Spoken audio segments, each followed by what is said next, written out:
டெல்லிக்கு நான் 2 தடவை தான் வந்திருக்கேன். இன்னொரு தடவை அப்புறம் பிரபு ஒரு தடவை. எதுக்கு வந்திருக்கேன் தெரியுமா? பிஸியான மக்கள்லாம் இங்கே தான் இருக்காங்க. நம்ம இப்போ வந்தால் தான் பார்த்துட்டு போக முடியாது, அதுக்கப்புறம் பார்க்க முடியாது அவங்கள அப்படின்ற மாதிரி டெல்லி வந்ததுக்கான காரணத்தையும் விளக்கத்தையும் கொடுத்திருக்கிறார் ஒருவர். யார் அவர்? எதிர்க்கட்சி தலைவர் எடப்பாடி பழனிசாமி அவர்கள். எல்லாரும் என்ன சொல்லுவாங்க, உன்னா டெல்லிக்கு ஓடி போயிடுறாருப்பா இவருக்கு வேறு வேலையா இல்லை. இவர் கட்சிக்கு பொதுச் செயலாளரா இல்லை டெல்லியில் இருக்கவங்க தான் பொதுச் செயலாளரான்னு தெரில. அதிமுகவில் ஒரு முடிவு எடுக்கணும்னா கூட சொல்லிட்டு டெல்லிக்கு போயிடுறாரு அப்படிங்கிற மாதிரி ஊருக்குள்ளே ரொம்ப குத்தலும் குசும்பலுமாக கேட்க, அதைத்தான் நம்ம ஆளுங்களும் கேட்குறாங்க. ஆகுனா டெல்லிக்கு வர்றீங்களே சார், என்ன சார் கூட்டணி பேச்சுவார்த்தைன்னா நீங்கள் தான் தலைமைங்கிறீங்க ஸ்டேட்டில், ஆனால் முடிவு ஒன்றும் நீங்கள் எடுக்கிற மாதிரி தெரியலையா அப்படின்ற மாதிரி கேட்டுவிட்டாங்க. அதுக்கு அவர் என்ன சொல்கிறாருன்னா, அப்படி சொல்லாதீங்க, இங்கே இருக்கிறவங்க பாஜகவில் கூட்டணியில் இருக்க பெரிய தலைமைகள், அவங்களுக்கு பல மாநிலங்களில் பல தேர்தல் அறிவிச்சதுனால பிஸியான வேலைகள் ஆரம்பமாக போகுது. அடிக்கடி நான் டெல்லிக்கு வரலையே, இப்போ தான் 2வது தடவை வர்றேன். இப்போ நம்ம ஏன் வர்றோம்னா தேர்தல் வேலை எல்லா மாநிலத்துலேயும் ஆரம்பமாயிருச்சுன்னா ரொம்ப பிஸியாக இருப்பேள், அதனால அதுக்கு முன்னாடி வந்து பார்த்துட்டு போகிறது தான் உஷிதம்னு வந்திருக்கேன். நீங்கள் பாட்டுக்கு வாயில் வார்த்தை வருதுங்கிறதுக்காக என்ன வேணால் கேட்குறதா அப்படின்னு ரொம்ப வருத்தப்பட்டு டெல்லிக்கு நான் வந்ததுக்கான காரணம் அவங்க பிஸியாக இருப்பாங்க, உங்களை நம்ம நேரம் கிடைக்கும் போது ஒரு 8 பெரியவங்களை வந்து பார்த்துட்டு போயிடலான்னு வந்தேன்னு சொல்லிட்டு விளக்கம் கொடுத்துருக்காரு எடப்பாடி பழனிசாமி அவர்கள்.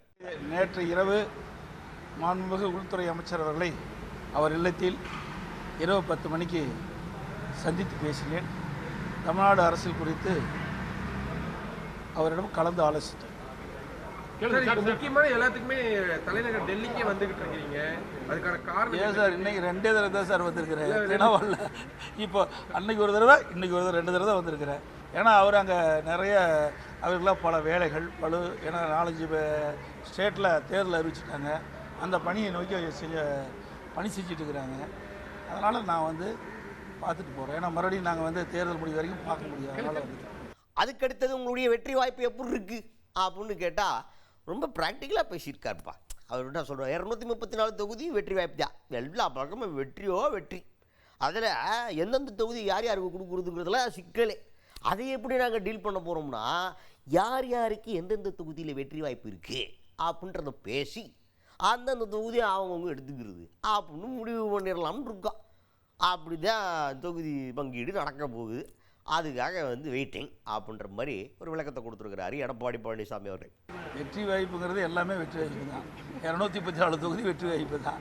அவர்கள் எது வெற்றி வாய்ப்பு இருக்குதோ அதுக்கு தகுந்த மாதிரி அமர்ந்து பேசி முடிவு செய்யும். தாவேகா இப்போ கூட்டணிக்குள்ளே வராமல் போயிடுச்சா, இப்போ தேர்தல் முடிவில் அதனால எதனா பின் விளைவு வரும்னு நினைக்கிறீங்களா, இல்லை என்ன நினைக்கிறீங்க நீங்கள் அப்படின்னு கேட்டால், அது எடப்பாடி பழனிசாமி அவர்கள் என்ன சொல்கிறாருன்னா, தம்பி வரும்னு நான் சொன்னேன்னே, ஆரம்பத்துலேருந்து சொல்லிக்கிட்டு இருக்கேன் கூட்டணி இல்லை பேச்சுவார்த்தையெல்லாம் நடக்கலைன்னு.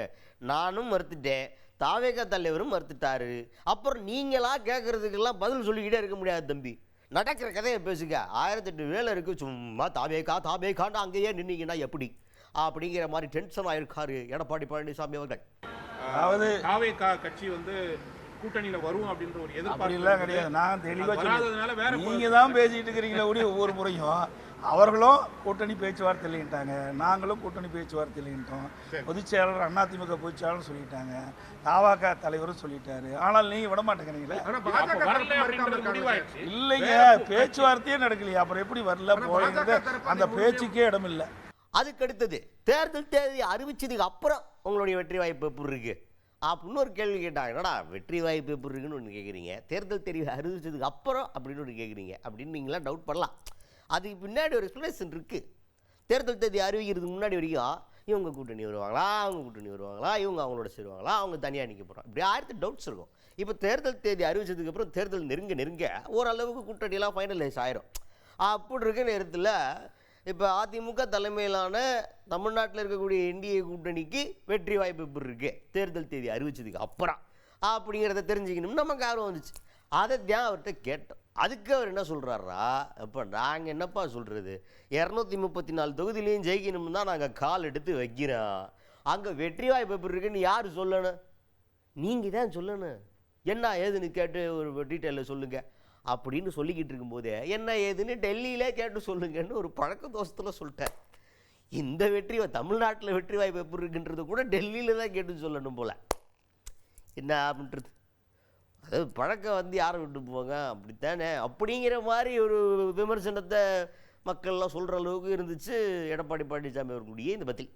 நீங்கள் தான் சொல்லணும், நீங்கள் தாங்க சொல்லணும். நாங்கள் தான் 234 தொகுதியில் போட்டிடுறோம். எங்கள் அதிமுக தலைமையில் 234 தொகுதியில் வெற்றி பெற வேண்டும் என்ற நோக்கத்தில் தான் நாங்கள் தேர்தலை சந்திக்கிறோம். நீங்கள் தான் சொல்லணும் தேர்தல் காலம் எப்படி இருக்குன்னு நீங்கள் சொல்லணும். டெல்லியிலேருந்து அங்கே கேட்டு எங்களுக்கு தகவல் கொடுங்க எப்படி இருக்குன்னு.